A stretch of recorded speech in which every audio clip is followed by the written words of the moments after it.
They were a constant throughout the lifetime of Queen Elizabeth II. Martha Teichner takes a closer look at her many four-legged friends. You've seen it. 900 million other people have seen it. The part of the opening ceremonies for the 2012 Olympics, in which 007 is upstaged by the Queen's Corgis at Buckingham Palace. From the age of 7 until the day she died, the Queen had Corgis. The first Corgi was named Dookie.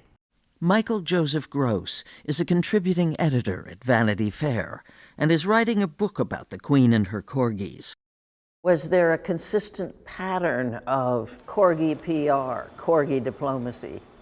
I would call it less a consistent pattern than a regular through line.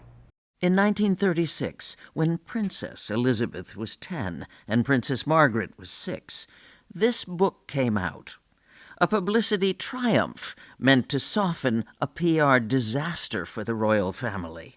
The abdication of King Edward VIII to marry American divorcee Wallis Simpson.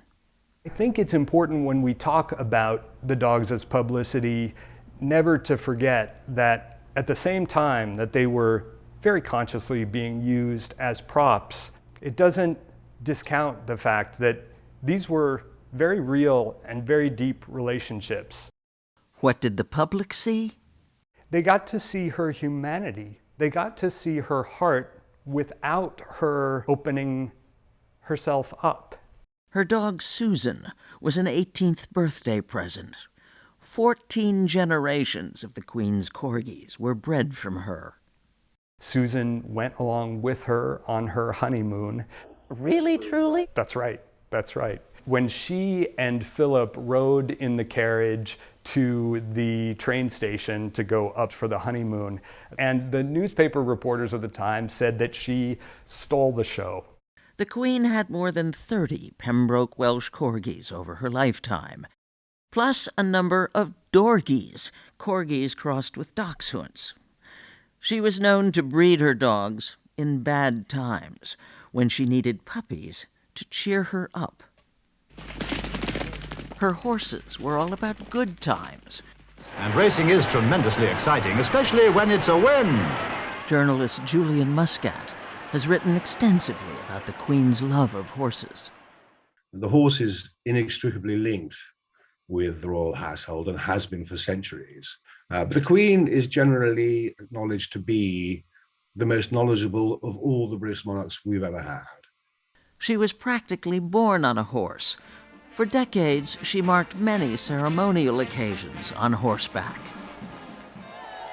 Her breeding and racing operation was no passive hobby.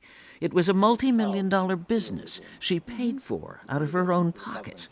Her last winner, 2 days before she died, a horse named Love Affairs. How many winners do you think she may have had? More than 1,800. Wow. And you saw whenever she went racing to watch her horses run, the joy she took from that experience. And it was a pleasure to behold her pleasure. A pleasure she allowed herself to show. Watch when her horse Estimate might just strike the front. Won the Gold Cup at Royal Ascot in 2013. A royal win in the Gold Cup. Estimate has done it. It was a fantastic occasion, an unforgettable day. Everybody was ecstatic. Look at the delight there, the sheer joy. Magnificent scenes. The Queen's face says it all. What was won, and now what has been lost.